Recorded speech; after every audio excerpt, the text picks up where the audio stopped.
Hi all, welcome back to the channel Nurse Junction. Today we are moving on to the anatomy part 4 question answer session. Let us move on to the video. First question, the heart is encased in thin fibrous sac is called option A endocardium, option B myocardium, option C epicardium, option D pericardium. The correct answer is option D pericardium. Endocardium എന്ന് പറഞ്ഞാൽ it is the innermost layer of the heart. Myocardium is the middle layer of the heart. Epicardium എന്ന് പറയുന്നത് പെരികാർഡിയത്തിൻ്റെ തന്നെ layer ആണ്.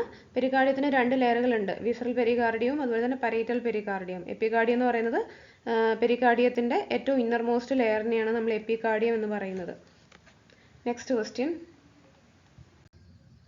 coronary arteries are perfused during option A systole, option B diastole, option C both A and B, option D none of these.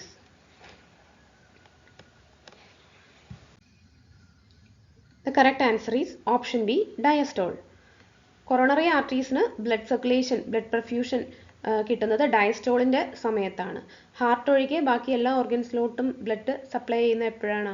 സിസ്റ്റോളിൻ്റെ സമയത്താണ്. ഓരോ സമയത്തും heart contract ചെയ്യുമ്പോഴാണ് എല്ലാ ഓർഗൻസിലോട്ടും blood supply പോകുന്നത്. എന്നാൽ ഹാർട്ട് റിലാക്സ് ചെയ്യുമ്പോഴാണ് ഹാർട്ടിലേക്കുള്ള ബ്ലഡ് സപ്ലൈ, അതായത് കൊറോണറി ആർട്ടറീസിന് പെർഫ്യൂഷൻ കിട്ടുന്നത് during the time of diastole ആയിരിക്കും.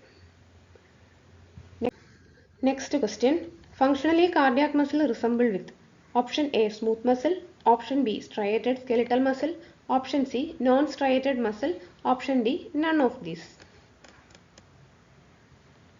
The correct answer is option A smooth muscles. Next question,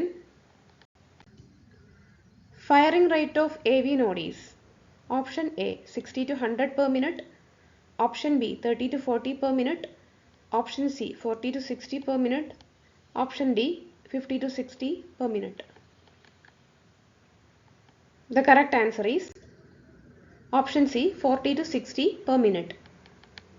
Next question, firing rate of ventricle option A 60 to 100 per minute, option B 50 to 60 per minute, option C 40 to 60 per minute, option D 20 to 40 per minute.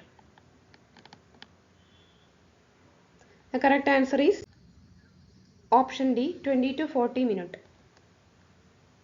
Next question, firing rate of AV node is option A 60 to 100 per minute, option B 40 to 60 per minute, option C 50 to 60 per minute, option D 20 to 40 per minute. The correct answer is option B 40 to 60 per minute. Next question, the amount of the resistance to the ejection of blood from ventricle is called option A preload, option B afterload, option C ejection fraction, option D contractility. The correct answer is option B afterload. ആഫ്റ്റർലോഡ് എന്ന് പറഞ്ഞു കഴിഞ്ഞാൽ നമ്മുടെ ഹാർട്ടിലെ വെൻട്രിക്കിളിൽ നിന്നും blood eject ചെയ്യുന്ന സമയത്ത് അതിന് ഓപ്പോസിറ്റായിട്ട് വരുന്ന ഒരു റെസിസ്റ്റൻസ് ഫോഴ്സിനെയാണ് നമ്മൾ ആഫ്റ്റർലോഡ് എന്ന് പറയുന്നത്. പ്രീലോഡ് എന്ന് പറഞ്ഞു കഴിഞ്ഞാൽ എന്താണ്? This the initial stretching of the cardiac muscles prior to the contraction.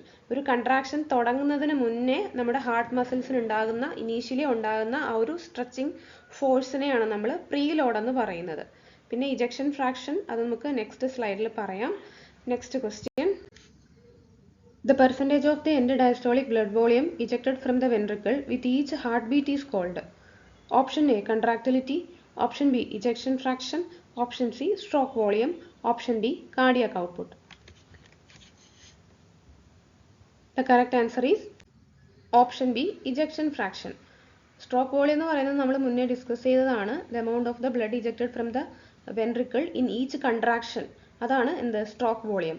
ഓരോ കൺട്രാക്ഷനും നമ്മുടെ ഹാർട്ടിൽ നിന്നും ഇജക്റ്റ് ചെയ്യുന്ന എമൗണ്ട് ഓഫ് ദ ബ്ലഡ്. അതിൻ്റെ നോർമൽ സ്ട്രോക്ക് വോളിയം എന്ന് പറയുന്നത് 70 to 90 ml ആണ്.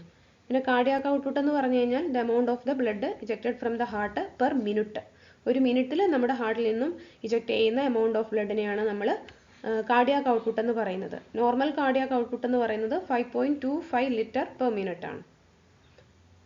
Next question, The difference between the apical pulse and the radial pulse is called option A pulse pressure, option B pulse deficit, option C pulse rhythm, option D none of these.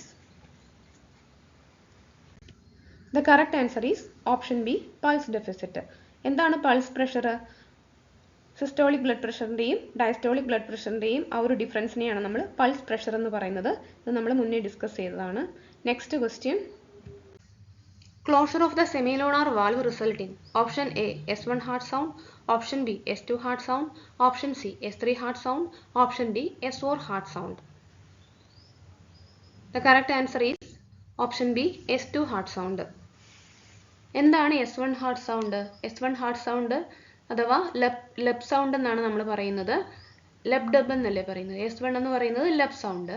Closure of AV വാൽവിനെയാണ് നമ്മൾ S1 heart sound എന്ന് പറയുന്നത്. Atrio ventricular വാൽവിന്റെ ക്ലോഷറിനെയാണ് നമ്മൾ S1 heart sound എന്ന് പറയുന്നത്. Option B S2 heart sound എന്ന് പറയുന്നത് dub സൗണ്ടുകളാണ്. Closure of semilunar valve. Semilunar valve എന്ന് പറയുമ്പോൾ പൾമോണിക് വാൽവ് അഥവാ അയോട്ടിക് വാൽവ്. ഇത് നമ്മൾ ഡയസ്റ്റോളിക് ഫേസിലാണ് നമ്മൾ S2 ഹാർട്ട് സൗണ്ട് നമ്മൾ കേൾക്കുന്നത്. S3 ഹാർട്ട് സൗണ്ട് എന്ന് പറഞ്ഞു കഴിഞ്ഞാൽ നമ്മളതിനെ ഏർലി ഡയസ്റ്റോൾ അല്ലെങ്കിൽ വെൻട്രിക്കുലാർ ഗാലപ്പ് എന്നാണ് പറയുന്നത്.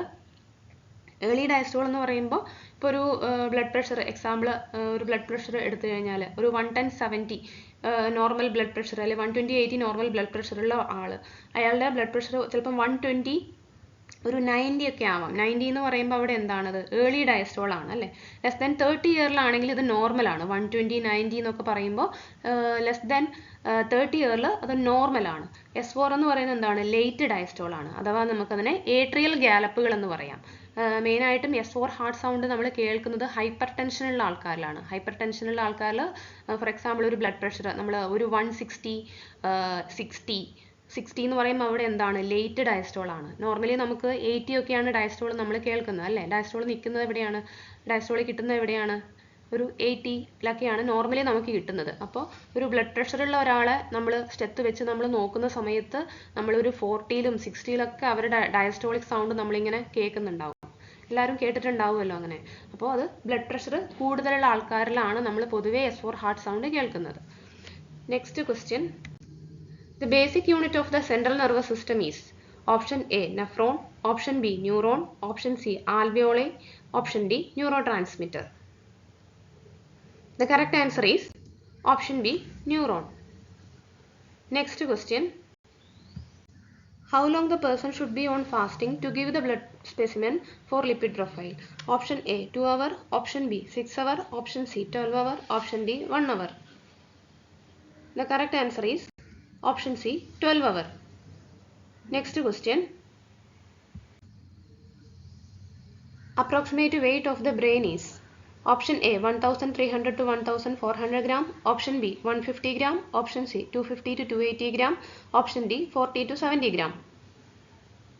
The correct answer is option A 1300 to 1400 gram. Next question. The largest lobe of the cerebral hemisphere is option A parietal, option B temporal, option C occipital, option D frontal. The correct answer is option D frontal. Next question. Master gland of the human body is option A pineal gland, option B liver, option C heart, option D pituitary gland. The correct answer is option D pituitary gland. Next question. The part of the body which control movement, balance, posture and equilibrium is option A cerebrum, option B midbrain, option C cerebellum, option D pons. The correct answer is option C cerebellum. Next question. Which of the following type of cell is most common in the central nervous system? Option A astrocyte, option B ependymal cell, option C oligodendrocyte, option D microglia. The correct answer is, please drop your answers in the comment box. Thank you.